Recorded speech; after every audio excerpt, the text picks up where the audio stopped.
Culture et société.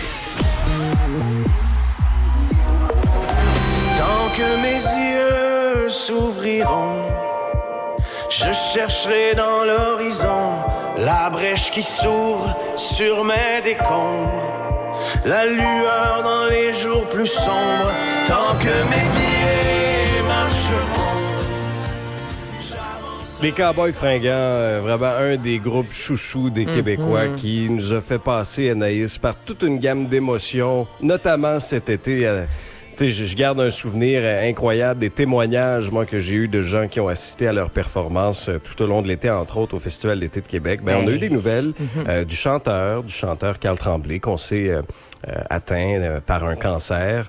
Il va prendre une pause au cours des prochains mois. Ouais. Et les activités du groupe également seront reportées. Exactement. Comme tu l'as mentionné, cancer de la prostate. On a vu ces images-là circuler partout. Ça a traversé le Québec. Là, ça s'est rendu notamment en Europe. Donc, les Cowboys sur les plaines avec plus de 90 000 personnes. C'était Et magnifique. c'était de toute beauté. Et Carl Tremblay, justement, a pris la parole hier sur les médias sociaux. C'est un message qui est assez long, je vous dirais, où justement, il dit qu'il a reçu plusieurs messages cet été de fans disant: hey, mon gars, fais attention à toi. Là, on est content, on aime ça vous voir en concert, mais en même temps, le plus important, c'est vraiment la santé. Alors, je te fais entendre un extrait de ce qu'il avait à dire hier aux fans sur Instagram, notamment. Salut tout le monde, c'est Carl des Cowboys. Je prends juste une petite minute pour vous dire que à la lumière de l'été qu'on a vécu, des spectacles qui ont été annulés et des messages qu'on a reçus, de tout l'amour qu'on a reçu, que j'ai reçu par rapport à ma situation, que vous m'avez envoyé.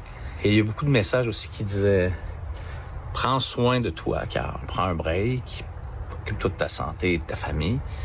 J'ai décidé de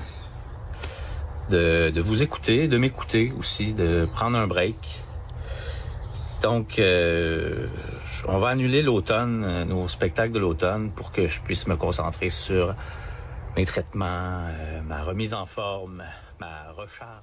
Ma recharge dans le but de revenir avec le maximum d'énergie possible. Il y avait également plusieurs dates de spectacles prévues en Europe. Donc, il dit également, ce n'est pas annulé, c'est partie remise. Ce sera exactement. Donc, Carl qui va prendre soin de lui, des fans qui ont réagi évidemment sur les médias sociaux, disant ça nous stresse en même temps. On comprend, il n'y a personne de fâché dans tout ça. Puis que j'envoie un fâché, il n'y a pas rapport dans tout ça. Mais Non, ça reste on va y parler dans le casque sur un moyen temps. Mais il y a quand même toujours cette crainte-là de dire, OK, on comprend qu'il a besoin de prendre soin de lui, mais en même temps, même sur la vidéo, il n'a pas l'air au maximum de sa forme, donc ça inquiète tout de même les fans. Sachez que Carl a dit, oui, prendre une pause, mais vous pourrez quand même le voir. Il y a le spectacle Le Chac à Jean-Carl qui fait justement à l'Assomption. Donc, il dit, ça, on va continuer ça. C'est un petit spectacle. On parle d'anecdotes, une petite bière. On parle des Cowboys Fringants. Donc, il dit, je prends pas une pause à 100%, mais monter sur scène, comme on l'a vu cet été à des moments où il devait... C'est épuisant. C'est épuisant, prendre une gorgée d'eau, avoir besoin d'une chaise. Donc, ça, c'est sur pause pour un certain moment, mais il ne s'absente pas 100%, ne sera pas absent 100% du temps, je veux dire, devant ses fans. Ouais, je pense qu'il faut saluer cette décision-là. Honnêtement, c'était la bonne chose à faire dans les circonstances. Je pense qu'on accueille cette décision-là avec beaucoup de bienveillance. Puis c'est sûr qu'on est préoccupé parce qu'on l'aime beaucoup. Moi, c'est un groupe que j'adore aussi. C'est un groupe qui a accompagné différents moments de ma vie, je te dirais, qui sont associés à des chansons des Cowboys Fringants. Fait qu'on lui envoie toutes nos meilleures pensées, c'est clair. Un qui a annoncé aussi prendre une pause, Anaïs, c'est The Boss, c'est Bruce Springsteen. Reflection in the window, know my own face, brother. Gonna leave me wasting away on the streets of Philadelphia.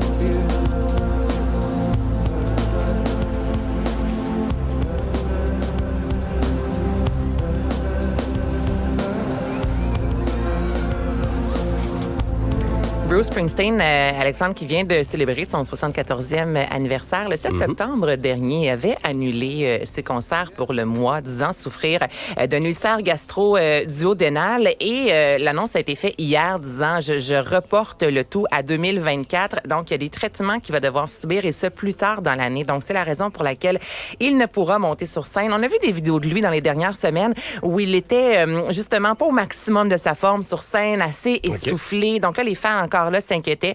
Alors, ça a été confirmé hier. Lui qui devait être de passage à Montréal le 20 novembre prochain. Donc, vous comprendrez également que cette date de spectacle tombe aux oubliettes. Bon, on s'est dit, là, d'ici une semaine, on va savoir exactement ce qui va se passer. Est-ce qu'on parle de remboursement? Est-ce que le billet sera valable lors de son prochain passage à Montréal? Là, pour l'instant, je te dirais que tout ça est en suspens, mais ce que l'on sait, c'est que Bruce Springsteen, de son côté également, prend une pause pour prendre soin de lui. C'est le mot d'ordre ce matin. Prenez soin de vous. Un peu comme toi, là, chez vous. Prends soin de toi, Alex. Oui, c'est ça. Oui, puis je rassure les gens, parce que vous entendez certainement dans ma voix que je suis pas à 100%. J'ai eu la COVID cette semaine, mais je suis de la maison. Alors, je protège mes collègues aussi, puis je me repose également. Là. Je fais des très longues siestes. Est-ce que tu as un pantalon ou un bas de pyjama? Dis-moi la vérité. Non, j'ai un pantalon pour vrai. Bravo, OK. J'ai un pantalon pour vrai. Je pose la question parce que des fois, quand on est filmé, on met notre maximum sur le haut, mais le bon, on se permet une petite pantoufle et un bas de pyjama. As-tu vu dans la pandémie des invités? Moi, j'en ai-tu vu, des invités se lever à un moment donné? Je vais vous compter. OK. Hey, vas-y. Je vous dirai pas qui. Mais c'était quelqu'un qu'on entendait beaucoup à un certain moment pendant la pandémie, OK? Là, je vais laisser ça vague un peu comme ça. Bon. Qui était en entrevue avec nous et qui avait seulement le haut. Le bas, il y avait un sous-vêtement. Mais il n'y avait pas d'autre chose. Ou en tout cas des shorts de sport. Ben, disons que c'était pas bien long, là. Oh, c'est fantastique parce que c'est ça, nous, on voit la personne arriver, s'asseoir et se lever après l'entrevue. Non, donc, c'est ça. On l'a pas vu en ondes, mais il faut comprendre. Mais... Là, je vous amène un peu dans les coulisses de la télé. C'est que moi, j'ai un moniteur qui me montre un petit peu, un gros écran qui me montre un petit peu, est-ce que plusieurs images, dont notamment, l'invité qui se place, là, qui prépare son FaceTime ou quoi que ce soit, pour m'assurer, es-tu là? Oui, parfait, il est connecté. Alors, c'est là qu'on a vu le bas. Cette séquence. Le petit bas. Cette séquence sur ces images difficiles à oublier. Merci Anaïs, on se reparle dans un prochain épisode. Demain.